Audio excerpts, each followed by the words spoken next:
another book feature. Today's book is called Each Kindness. It is written by Jacqueline Woodson and illustrated by E.B. Lewis. Sit back and enjoy today's read aloud.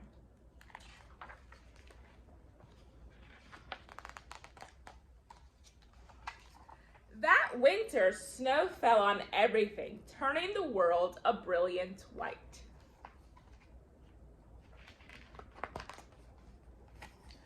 One morning, as we settled into our seats, the classroom door opened and the principal came in.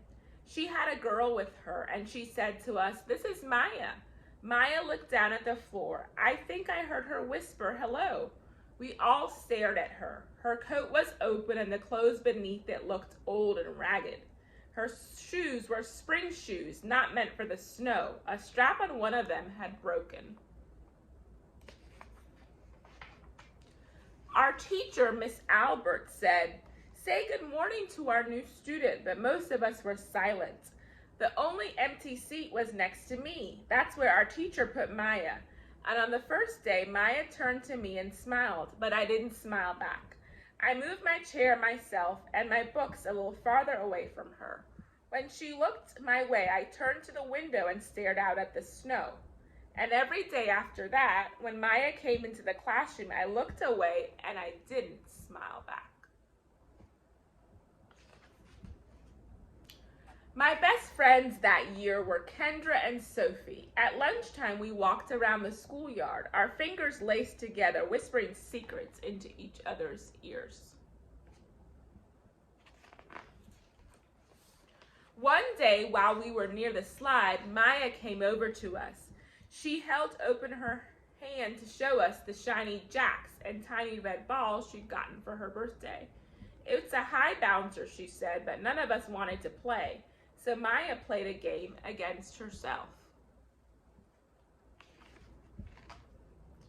That afternoon, when we got back into the classroom, Maya whispered to me, "Bet you can't guess who the new Jack champion of the world is." Behind me, Andrew whispered, "Chloe's got a new friend, Chloe's got a new friend." "She's not my friend," I whispered back. The weeks passed. Every day we whispered about Maya, laughing at her clothes, her shoes, the strange food she brought for lunch.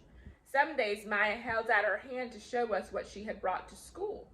A deck of cards, pick-up sticks, a small tattered doll. Whenever she asked us to play, we said no. The days grew warmer and warmer. The pond thawed. Grass began growing where snow had once been. One day, Maya came to school wearing a pretty dress and fancy shoes, but the shoes and dress looked like they belonged to another girl before Maya. "I have a new name for her," Kendra whispered. "Never knew. Everything she came from a secondhand store." We all laughed. Maya stood by the fence. She was holding a jump rope, but did not come over to us to ask if we wanted to play. After a while, she folded it double, rolled the ends around each hand, and started jumping. She jumped around the whole schoolyard without stopping. She didn't look up once, just jumped, jumped, and jumped. The next day, Maya's seat was empty. In class that morning, we were talking about kindness. Miss Albert had brought a big bowl into class and filled it with water. We all gathered around her desk and watched her drop a small stone into it. Tiny waves rippled out, away from the stone. "This is what kindness does," Miss Albert said. "Each little thing we do goes out like a ripple into the world." Then Miss Albert let us drop the stone in it as we told her what kind things we had done. Joseph had held the door for his grandmother. Kendra helped change her baby brother's diaper.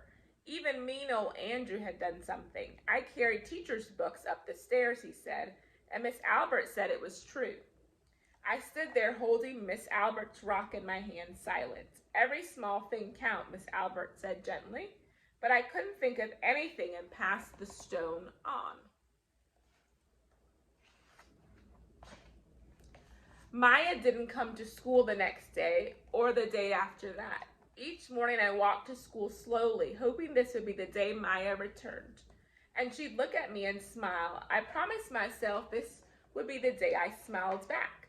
Each kindness, Miss Albert had said, makes the whole world a little bit better. But Maya's seat remained empty, and one day Miss Albert announced to the class that Maya wouldn't be coming back. Her family had to move away.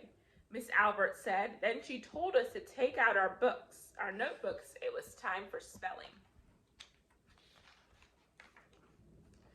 That afternoon, I walked home alone. When I reached the pond, my throat filled with all the things I wish I would have said to Maya. Each kindness I had never shown. I threw small stones into it over and over, watching the way the water rippled out and away, like each kindness done and not done, like every girl somewhere, holding a small gift out to someone, and that someone turning away from it. I watched the water ripple as the sun set through the maples, and the chance of kindness with Maya became more and more forever gone.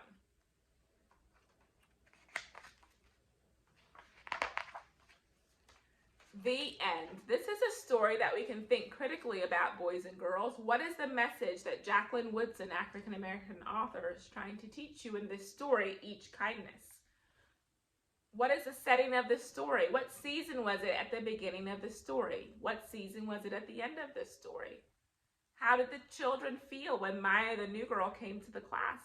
How do you think Maya felt when she met her new classmates? What is the important lesson here, or the moral of the story? Can you retell the sequence of events? Try it. See if you can write a couple sentences to retell the story.